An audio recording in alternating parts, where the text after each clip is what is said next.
Hello and welcome back to Lynch Fest and to part 2 of my videos on the film Mulholland Drive from 2001. And in this video I will be talking about, more specifically, some spoilers around the film itself and the end of the film, what I think about the twist, I guess you could say. So if you haven't seen part 1, go check that out. It's a pretty long one, but I talk about my thoughts on this film and try to be as vague as possible while also kind of focusing on some of my favourite elements of the film after watching it for the very first time. But in this video we will be talking spoilers, so if you haven't seen the film or my previous video, I would suggest you turn back now. Okay, so Mulholland Drive. And again, I'm assuming that you've seen the previous video, so I almost feel weird just jumping right into it at the beginning of a video. I've never really done this before, I don't think. But so Betty and Rita, they go to Club Silencio and hear that incredible performance by, is it Rebecca Del Rio? She performed in Twin Peaks The Return as well. And I didn't really like her song in Twin Peaks, actually. It was a little bit, it went on a bit. It was, yeah, impressive voice, but I wasn't really into the song. But in Mulholland Drive, I thought that it was a beautiful rendition. It's almost more beautiful when you can't understand the words. So I think it's sung in Spanish, maybe? Yes, I think it is. And it's, beautiful performance. And that whole sequence, you have the guy on the stage who's like, it's all pre-recorded, and the woman comes out, she sings, she gives this belter of a performance, and Rita and Betty are kind of in tears at this, and then she collapses, and as she collapses on stage, the performance continues. This is all pre-recorded. There's a lot you can read into with that, for sure. And then Betty and Rita go home, and they get the box with the key, and then Betty disappears. And I couldn't tell you how the events unfold after that, because I've only seen the film once, and it was a week ago. But Betty disappears. And then she reappears, but she's not Betty anymore, she's Diane. And Rita isn't Rita, she's Camilla. And the opening scene of the film, we see Camilla in a limo being driven through the Hollywood Hills, and she gets stopped and she says, "We don't stop here," and they're about to kill her. And now suddenly Betty, or Diane, Naomi Watts, is in a limo, and it's the same kind of scenario. So now you're wondering, wait, so was Rita Betty all along? Was it the other way around? Is this a kind of character switch here? Or is it something different? And there's an actress who is being pushed as to be cast in the film that the director, Justin Theroux, is casting throughout the movie. And she's kind of this figure, this kind of Camilla, actually, the same name. And she's being cast in the film based on an outside influence, and perhaps not her talent as an actress, or at least she's been given special treatment through kind of intimidation from the mob.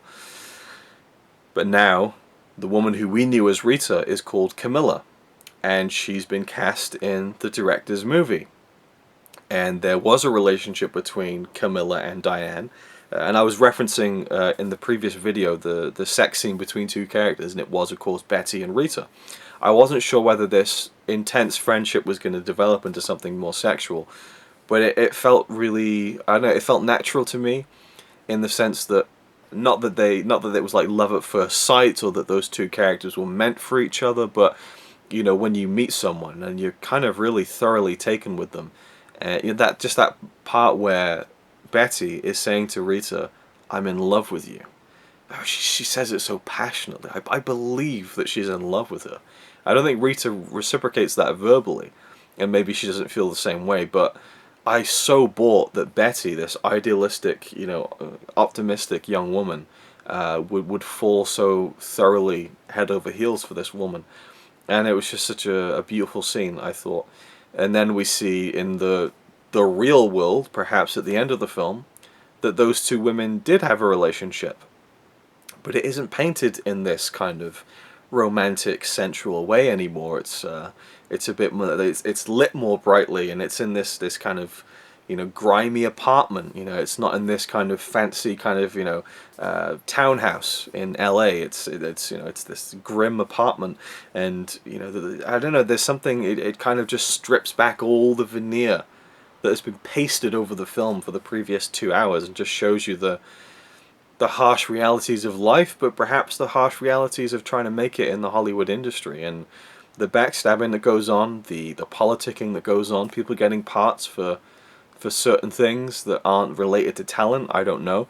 You can read into that however much you want to, I suppose, but you know, the base kind of way to interpret the film, I think, is that the first 2 hours are a dream, and it was Diane's dream, and she's imagining herself as Betty, this young, wide-eyed, kind of hopeful young woman who's just completely in love with the Hollywood dream. And maybe that was her at the beginning. Maybe that's exactly how she felt. But there is this dreamy quality to that first 2 hours that, should almost hint to you that this is not, this is not reality. This is not reality. It's a dream, or is it? I don't know. You read into it however much you want. There isn't a film that can be answered. There is no ending explained of Mulholland Drive. Although, given the fact I do that series on another channel, I might have to tackle it at some point. In which case I will, drum it into the audience that there is no way to explain this film. It's not a film that should be, or can be, explained or put into a box. It just isn't. At the beginning, the opening scene, the jitterbug contest, we kind of see these people dancing, and they're all the same partners, and there's doubles, which makes you think. And I've heard someone's theory that in fact Betty and Rita are the same person, and it's both sides of Diane's personality, and this just absolute paranoid delusion. Don't know if I'd go along with that one, but I like the concept of it, I suppose, as kind of like a fun, what if. But the jitterbug competition at the beginning, which is just this kind of weird, trippy sequence, and we see Betty/Diane kind of in that scene, kind of overlaid, very, very kind of, it's just kind of, you can't quite make it out. And later on in the real world sequences, she mentions that she won a jitterbug contest to kind of, I guess, that was her foot in the door to come to LA. So that was, was that real? Was that the beginning of the dream? At the very beginning of the film as well, we hear this kind of breathing and a point of view shot going down into a pillow. And then the movie starts kind of wholesale. So maybe that's telling you right from the beginning, it's a dream. But at what point does the real world wake up, Is it after the Club Silencio sequence? Is it not? Why does Betty disappear and not Rita? It's again, you could just dive into this film just head first and have all sorts of theories, and maybe just get frustrated that there's nothing that kind of, you can't pull that over here and slot it in here, and that makes sense, and oh, that comes there, and that was the part with the mist with the box, and then the key goes, the key fits here, that makes sense. Like, I don't think that's the way this film is really meant to work. But regardless, that's as much as I can offer really on spoilers for the film. I don't know how I feel about it. And I did feel initially this, I really wanted Betty and Rita to kind of, drive off into the sunset. But that's not how Lynch works. That really isn't how he works and how he delivers stories to his audience. So, that kind of was what it was. But I like being challenged in that way, where I initially feel like, oh no, I wanted it to be more safe and normal and fulfilling. Well, not all stories, and life certainly isn't always fulfilling, and so it's very challenging and very heartbreaking, I think, towards the end. So I can't wait to see it again. I might watch it again tonight, I don't know. Oh man, I love this film, I really, really do.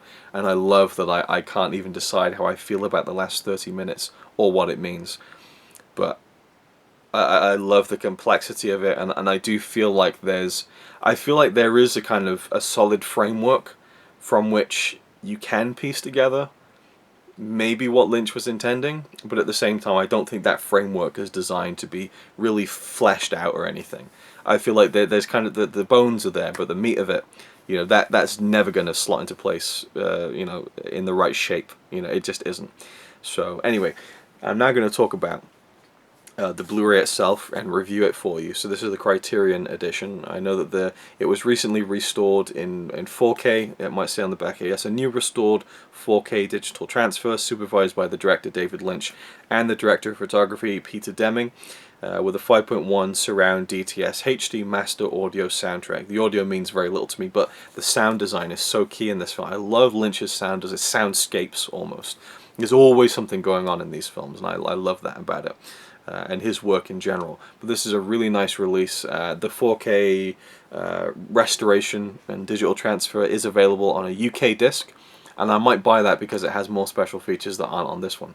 But I love the cover and the kind of digipack packaging. It's very, very nice. And the inside, we get some nice artwork, or photography from the film that has been used.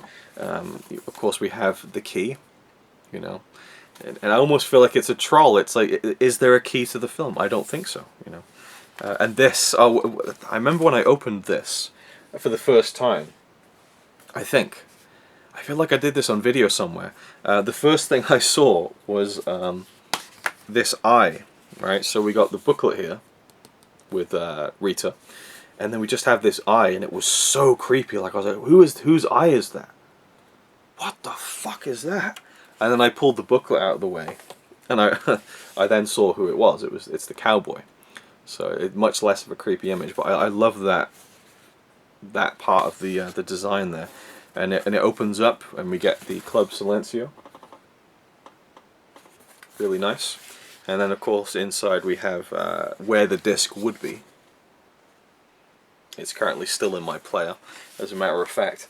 And then we have a booklet, which I haven't actually read. I wish I had before this video, actually, to be completely comprehensive. But we get Betty there. And then Rita. Two sides of the same coin, perhaps. So I don't even know what we have inside here. We have one of the actresses from the audition scene, which I really, really enjoyed. Like the music and Lynch's kind of fascination with kind of 50s Americana, I think, are present in this film as well. We get a cast and crew listing there. Again, more credits. Lynch himself. And a 2005 interview.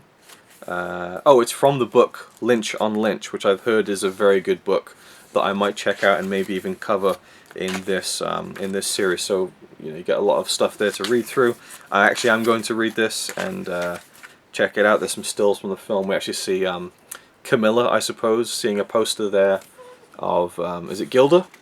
I'm not sure, but it's Rita Hayworth. That's where she gets the idea to call herself Rita.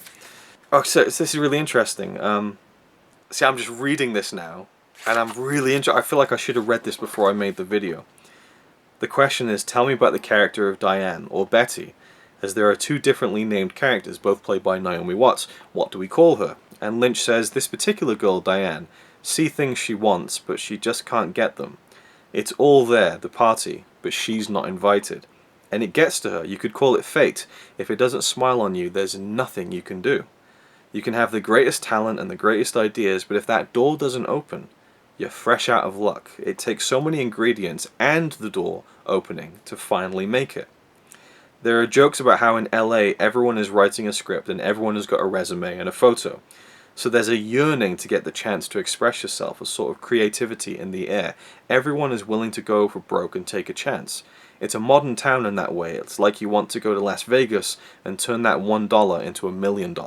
Sunset Boulevard says so much about that Hollywood dream thing to me, meaning the movie Sunset Boulevard. Yeah, I really want to read more about that. I really do, actually. Oh, we get the I forget the actor's name, but he, of course, was in Twin Peaks. So we see a couple of crossovers there from kind of actors that Lynch has worked with before, or since then, of course, with Naomi Watts being in Twin Peaks: The Return. That is the incredible audition scene I was talking about in the previous video, and Justin Theroux's character, the director. Wow, it seems like this whole booklet is actually just a huge interview from that Lynch on Lynch. The great sequence in the club, in the theatre. Yeah, this entire book is just that interview, and I love that about it. I can't wait to read this now. I almost feel like I should make a follow-up video reviewing this this section, but I guess it is what it is. Yeah, and at the end we get about the transfer and everything like that. So that has been the booklet. So I did watch all the special features because I wanted to review the Blu-ray in full. First of all, I guess I could talk about the deleted scene, which is taken from the pilot version of the film, which isn't included on the Blu-ray. You'd kind of think they'd want to do that, and I would imagine that they could get the license for that. Maybe it was pricey. I'm not too sure what the deal is, who owns it per se, but I think they did get the Twin Peaks pilot and put that on the Blu-ray of the Complete Mystery of Twin Peaks. But perhaps Lynch isn't too enthused with the idea of showing the pilot version because it's not the way that the project turned out in the end. But there is a deleted scene which is part of the pilot with Robert Forster's character, the two detectives. And it's a good little scene, and it's presented on the Blu-ray in high definition, but hasn't been kind of cleaned up or anything, but it looks really good. But it's just one of those scenes that doesn't really add too much, and obviously the Robert Forster character and the detectives would perhaps go on to be bigger characters if the show had been picked up as a TV series. And then also we have an interview with Naomi Watts and David Lynch, both together, talking about the film, recorded I think for Criterion around the time of this Blu-ray release, which was in 2015. Really good interview with the both of them. They talk about the film. It's more focused on Naomi Watts, I think, and her kind of feeling of how the film went for her, and as I was saying before, talking about like how she was so close to quitting, and this film came along at the right time and, you know, changed her life really, and how grateful she is to David for that. She talks about the masturbation scene and how uncomfortable she was with that, how David kind of put a tent over her for that so that the crew wouldn't see her, but she was really uncomfortable with it, and she was filming the scene and he was talking to her, you know, through the megaphone, but he wasn't cutting, and kind of really just getting that performance out of her. And I've seen people really heavily criticize that online, and borderline call him an abuser for this. That's where I think maybe people are getting a bit too much, you know, reading too much into this. I mean, she says straight up she was uncomfortable with it, but she's kind of almost saying it in a joking way as well. She's kind of looking back, and she can laugh at it now, I suppose. But it was something that was a struggle for her, I guess. And I don't know, maybe, you know, a challenge for an actor is a good thing, but open to interpretation, I suppose. I certainly didn't think it was that big of a deal, but I saw a lot of things online about it I was like quite taken aback by, I suppose. Maybe that's just my perspective, and I'll hear things about that, but yeah, that certainly stood out to me because I'd read online just loads of thoughts people had about the film, and that masturbation scene kept creeping up, and people talking about how horrible it was that he didn't yell cut, and then, you know, seeing the interview on the Blu-ray, and she's talking about it, and kind of she's miming masturbating in this kind of joking way, so I thought, seems like she's okay. I don't know, but that was a really good, you know, overall interview with both of them, talking about the film itself, how it came about. Sometimes on these interviews on Blu-rays and things, you get them padded out with clips from the film, like there'll be like an actor or a director talking about, you know, a certain thing, and then it'll just run like a 3-minute clip from the film. It's like, I've just watched this. Like, I think that it was tastefully done here. They showed clips from the films, but it was just enough where we can just keep going with the interview, keep the flow going. It didn't kind of dwell on the clips too much, just use them to illustrate certain things, which was good. And I just love hearing Lynch talk about anything really, so it was nice to kind of get some input from him, because again, it's not really a David Lynch interview. There's more focus on her, I think.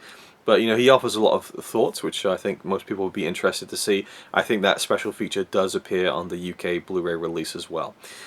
Then there is, and I'm trying to remember now everything because there were quite a few interview segments. So, yes, we have an interview with the composer Angelo Badalamenti. Really loved this one. I mean, I've heard a lot of the same stories before with how he works with David Lynch, but he really gives an overview, in fact, of his life and how he got into the early parts of his life when he got into piano and music, and then meeting David, and, you know, more specifically this film, and working out the themes and things like that. I really enjoyed the interview with Angelo Badalamenti.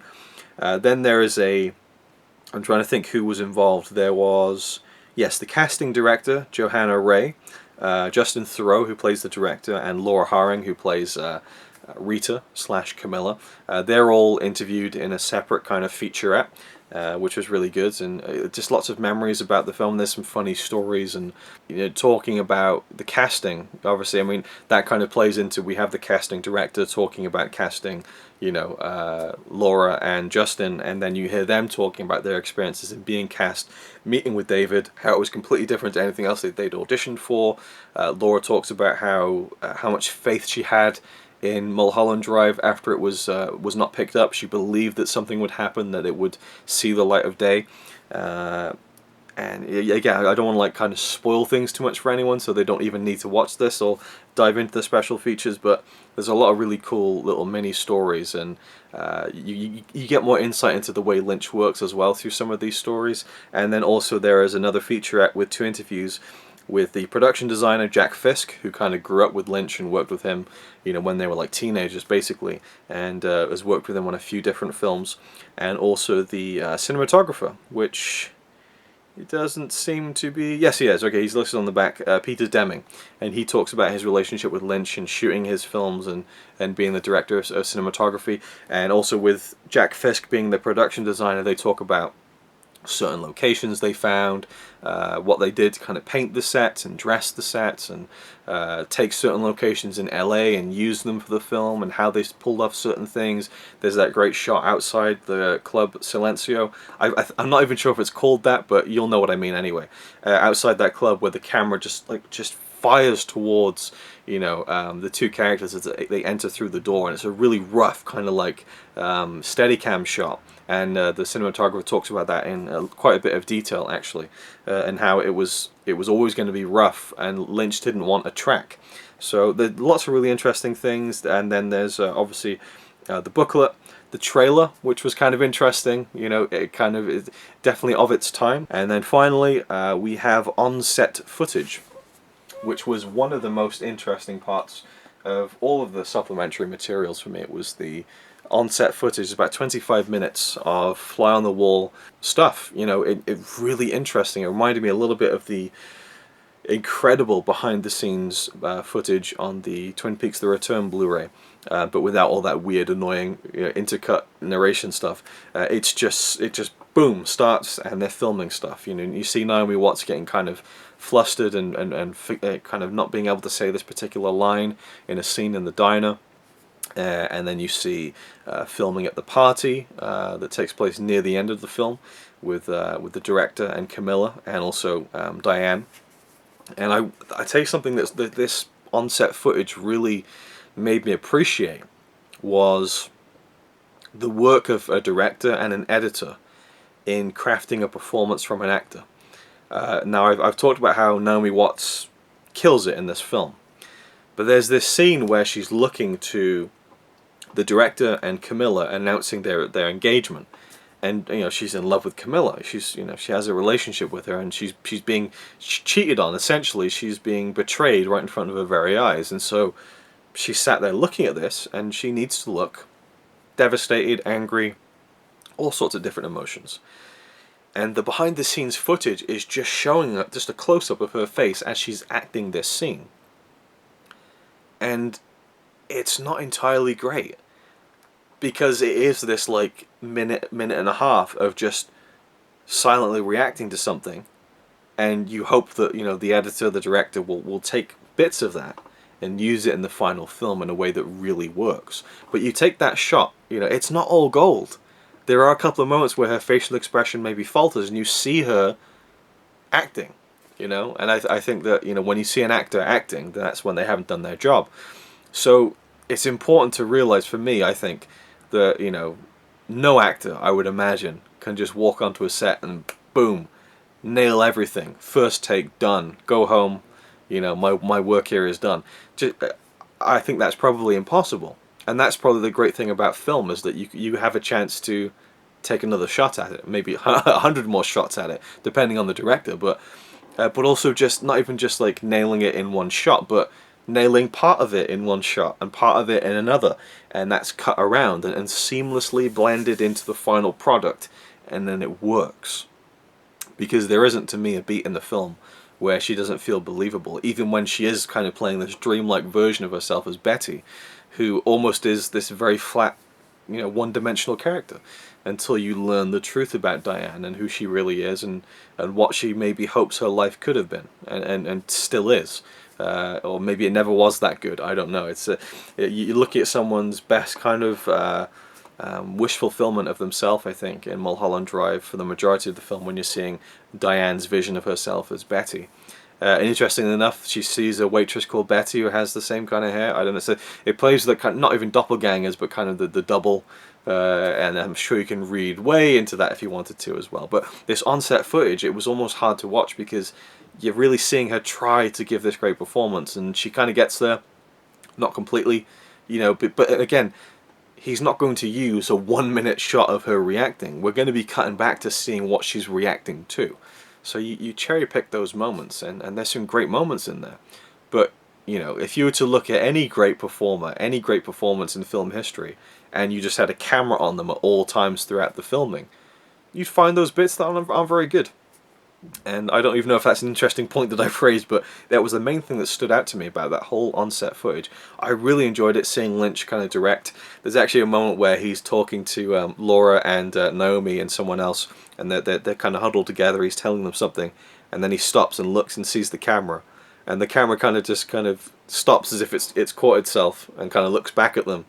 And then, you know, it's just a really funny moment. And there's one kind of little mini interview with Angelo Badalamenti, who was on set talking to David about a particular cue for the film, and he talks about his working relationship with David, which kind of stands out from the rest of the stuff, which is all like fly on the wall. And then suddenly we get this kind of mini interview. But it was fascinating to see. I could have watched like 2 hours of it. It was really, really interesting and cool.